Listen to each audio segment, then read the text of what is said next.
ಪ್ರಿಯ ವೀಕ್ಷಕರೇ ನಮಸ್ಕಾರ. ನೀವು ನೋಡ್ತಾ ಇದ್ದೀರಾ ಬ್ಲಾಕ್ ಸ್ಟಾರ್ ಕನ್ನಡ. ನಾನು ಲಿಖಿತ್ ರಾಯ್. ಅಮೆರಿಕದ ಅಧ್ಯಕ್ಷರಾಗಿ 2ನೇ ಬಾರಿಗೆ ಅಧಿಕಾರವನ್ನು ಪಡೆದ ನಂತರದಲ್ಲಿ ಡೊನಾಲ್ಡ್ ಟ್ರಂಪ್ ಅವರಿಗೆ ಸಂಪೂರ್ಣವಾಗಿ ಹುಚ್ಚು ಹಿಡಿದಿರಬೇಕು ಅಥವಾ ಈ ಹಿಂದೆ ಹಿಡಿದಿದ್ದಂತಹ ಅರೆ ಹುಚ್ಚು ಹೆಚ್ಚಾಗಿರಬೇಕು ಎಂಬ ಅಭಿಪ್ರಾಯ ಸಾರ್ವಜನಿಕ ವಲಯದಲ್ಲಿ ಹೆಚ್ಚಾಗ್ತಾ ಇದೆ. ಅದರಲ್ಲೂ ಇತ್ತೀಚೆಗೆ ಬಿಕಾರಿ ದೇಶ ಅಂತ ಕರೆಸಿಕೊಳ್ತಾ ಇರುವಂತಹ ಪಾಕಿಸ್ತಾನದ ಸಹವಾಸವನ್ನ ಮಾಡಿದ ಮೇಲಂತೂ ಜಗತ್ತಿನ ಅತ್ಯಂತ ಹಳೆಯ ಪ್ರಜಾಪ್ರಭುತ್ವ ದೇಶದ ಅಧ್ಯಕ್ಷ ಈಗ ಸರ್ವಾಧಿಕಾರಿಯಂತೆ ವರ್ತಿಸೋದಕ್ಕೆ ಆರಂಭಿಸಿದ್ದಾರೆ ಎನ್ನುವಂತಹ ಮಾತುಗಳು ಪ್ರಬಲವಾಗಿ ಕೇಳಿ ಬರ್ತಾ ಇದೆ. ಬಿಕಾರಿ ದೇಶ ಪಾಕಿಸ್ತಾನದ ಗೆಳೆತನವನ್ನ ಮಾಡಿದಂತಹ ಯಾವ ದೇಶವಾದ್ರೂ ಕೂಡ ಸರಿ, ಆ ದೇಶ ಭಾರತದ ವಿರುದ್ಧ ಯಾವುದಾದ್ರೂ ಒಂದು ರೀತಿಯಲ್ಲಾದ್ರೂ ತಿರುಗಿ ಬೀಳುತ್ತದೆ ಎಂಬ ಅಭಿಪ್ರಾಯ ಇದೆ. ಈಗ ಅದಕ್ಕೆ ಪೂರಕ ಅನ್ನೋ ಹಾಗೆ ಅಮೆರಿಕದ ತಿಕ್ಕಲು ದೊರೆ ಟ್ರಂಪ್ ಈಗ ಭಾರತದ ವಿರುದ್ಧ ಇರುವಂತಹ ಒಂದು ಅಭಿಪ್ರಾಯವನ್ನ ತಮ್ಮ ಅಧಿಕೃತ ಟ್ರುತ್ ಖಾತೆಯಲ್ಲಿ ರೀಪೋಸ್ಟ್ ಮಾಡುವ ಮೂಲಕ ವಿವಾದದ ಕಿಡಿಯನ್ನ ಹಚ್ಚಿದ್ದಾರೆ.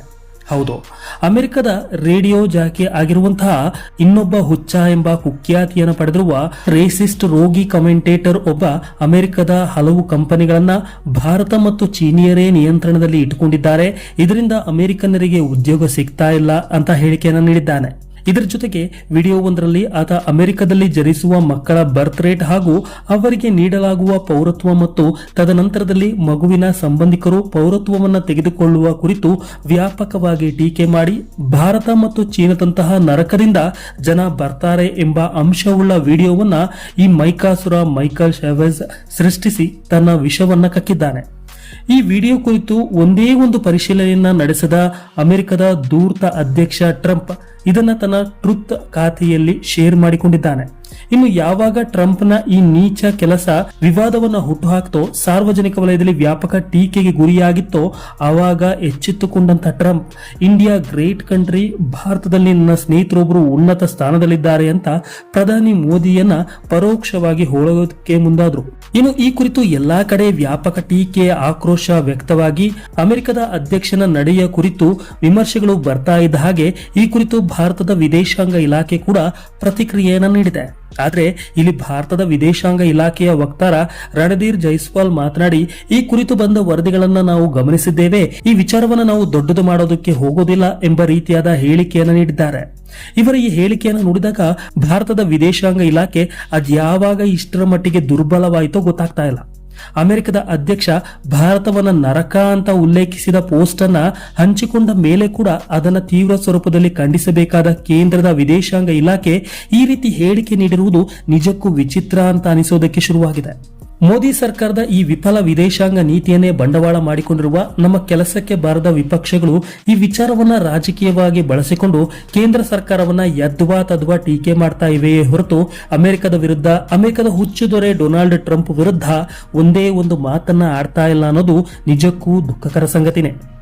ಇನ್ನು ಅಮೆರಿಕದ ಅಧ್ಯಕ್ಷ ಸ್ಥಾನದಲ್ಲಿರುವ ಡೊನಾಲ್ಡ್ ಟ್ರಂಪ್ಗೆ ಯಾವ ವಿಷಯವನ್ನ ರೀಪೋಸ್ಟ್ ಮಾಡಬೇಕು, ಯಾವುದನ್ನ ಮಾಡಬಾರದು ಎಂಬಂತಹ ಕನಿಷ್ಠ ಪಕ್ಷದ ಪ್ರಜ್ಞೆಯೂ ಇಲ್ಲದಂತಾಗಿದೆ ಎಂಬುದು ಸಾಬೀತಾಗಿದೆ.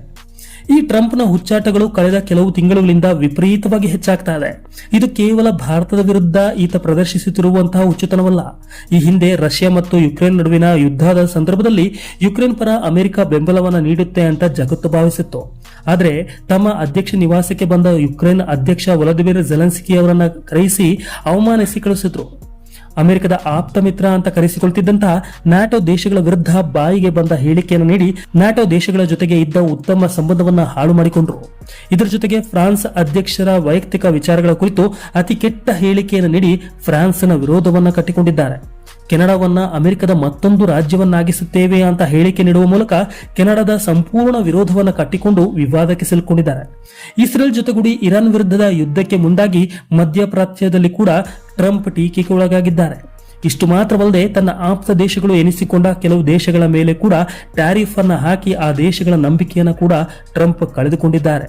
ಹಾಗೆ ನೋಡೋದಕ್ಕೆ ಹೋದ್ರೆ ಕೇವಲ ಭಾರತ ಮಾತ್ರವಲ್ಲದೆ ಜಗತ್ತಿನ ಬಹುತೇಕ ದೇಶಗಳೊಂದಿಗೆ ಡೊನಾಲ್ಡ್ ಟ್ರಂಪ್ ವಿವಾದಗಳನ್ನು ಹೊಂದಿದ್ದಾರೆ ಮತ್ತು ವಿವಿಧ ದೇಶಗಳನ್ನು ಟೀಕಿಸಿ ತಾವೇನೋ ಮಹಾನ್ ಸಾಧನೆ ಮಾಡದಂತೆ ತಮಗೆ ತಾವೇ ಬೆನ್ನು ತಟ್ಟಿಕೊಂಡು ತಮ್ಮ ಧೂರ್ತ ಬುದ್ಧಿಯನ್ನ ಪ್ರದರ್ಶಿಸಿದ್ದಾರೆ.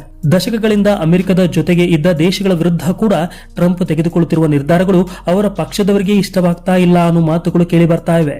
ತನ್ನ ದೇಶದ ಘನತೆಗೆ ಧಕ್ಕೆ ತರುವ ಇಂತಹ ಎಡಬಿಡಂಗಿ ಅಧ್ಯಕ್ಷನಿಂದ ಭಾರತ ಏನು ತಾನೇ ನಿರೀಕ್ಷೆ ಮಾಡೋದಕ್ಕೆ ಸಾಧ್ಯವಾಗುತ್ತೆ ಹೇಳಿ? ಈಗಾಗಲೇ ಟ್ರಂಪ್ ಒಬ್ಬ ಅತ್ಯಾಚಾರಿ, ಹೆಣ್ಣು ಬಾಕ, ಅವನಿಗೆ ತಲೆ ಸರಿ ಇಲ್ಲ, ಮಾನಸಿಕ ರೋಗಿ ಎಂದೆಲ್ಲ ಕಠೋರ ಶಬ್ದಗಳಿಂದ ವಿಮರ್ಶೆಗೆ ಒಳಗಾದ್ರೂ ಈ ಟ್ರಂಪ್ಗೆ ಬುದ್ಧಿ ಬಂದಿಲ್ಲ. ಅವರಿಗೆ ಒಳ್ಳೆಯ ಬುದ್ಧಿ ಅದ್ ಯಾವಾಗ ಬರುತ್ತೋ ಅಂತ ಯಾರಿಗೂ ಗೊತ್ತಿಲ್ಲ. ಹೀಗಾಗಿ ರೇಸಿಸ್ಟ್ ಒಬ್ಬನ ಪೋಸ್ಟ್ ಹಂಚಿಕೊಂಡ ತಕ್ಷಣ ಅದಕ್ಕೆ ಭಾರತ ತಲೆಕೆಡಿಸಿಕೊಳ್ಳಬೇಕಾದಂತಹ ಅಗತ್ಯ ಇಲ್ಲ. ಆದರೆ ಭಾರತ ಸರ್ಕಾರ ಈ ಬಗ್ಗೆ ಒಂದು ನಿಲುವು ತೆಗೆದುಕೊಳ್ಳಬೇಕಾಗಿತ್ತು. ಟ್ರಂಪ್ ವಿರುದ್ಧ ಗಟ್ಟಿ ಧ್ವನಿಯಲ್ಲಿ ಒಂದು ಹೇಳಿಕೆಯನ್ನು ಬಿಡುಗಡೆ ಮಾಡಬೇಕಾಗಿತ್ತು. ಅಫ್ಕೋರ್ಸ್ ಎರಡು ದೇಶಗಳ ನಡುವಿನ ಸಂಬಂಧ ಹಾಳಾಗಬಾರದು, ವ್ಯಾಪಾರ ಸಂಬಂಧ ಚೆನ್ನಾಗಿರ್ಬೇಕು ಅನ್ನೋದೆಲ್ಲ ಸರಿಯೇ.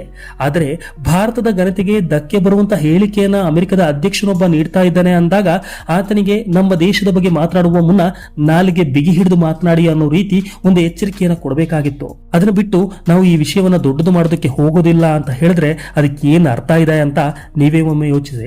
ಒಟ್ಟಾರೆಯಾಗಿ ಇದೆಲ್ಲವನ್ನು ನೋಡ್ತಾ ಇದ್ರೆ ಸಾರ್ವಜನಿಕ ಮಾಧ್ಯಮಗಳು ಮತ್ತು ಅಮೆರಿಕದ ಟ್ರಂಪ್ ವಿರೋಧಿಗಳು ಹೇಳ್ತಾ ಇರೋ ಹಾಗೆ ಅಮೆರಿಕದ ಅಧ್ಯಕ್ಷ ಡೊನಾಲ್ಡ್ ಟ್ರಂಪ್ಗೆ ಪೂರ್ಣ ಪ್ರಮಾಣದ ಹುಚ್ಚು ಹೆಚ್ಚಾಗಿರಬೇಕು, ಇಲ್ಲ ಈಗಾಗಲೇ ಇರೋ ತಿಕ್ಕಲುತನ ಇನ್ನಷ್ಟು ಹೆಚ್ಚಾಗಿರಬೇಕು. ಈ ಬಗ್ಗೆ ನಿಮ್ಮ ಅಭಿಪ್ರಾಯ ಏನು ಅನ್ನೋದನ್ನ ಕಮೆಂಟ್ ಮಾಡಿ ತಿಳಿಸಿ. ವಿಡಿಯೋ ಇಷ್ಟ ಆದ್ರೆ ಲೈಕ್ ಮಾಡಿ, ಶೇರ್ ಮಾಡಿ, ಹಾಗೆ ಸಬ್ಸ್ಕ್ರೈಬ್ ಮಾಡೋದಕ್ಕೆ ಮರಿಬೇಡಿ. ನಮಸ್ಕಾರ.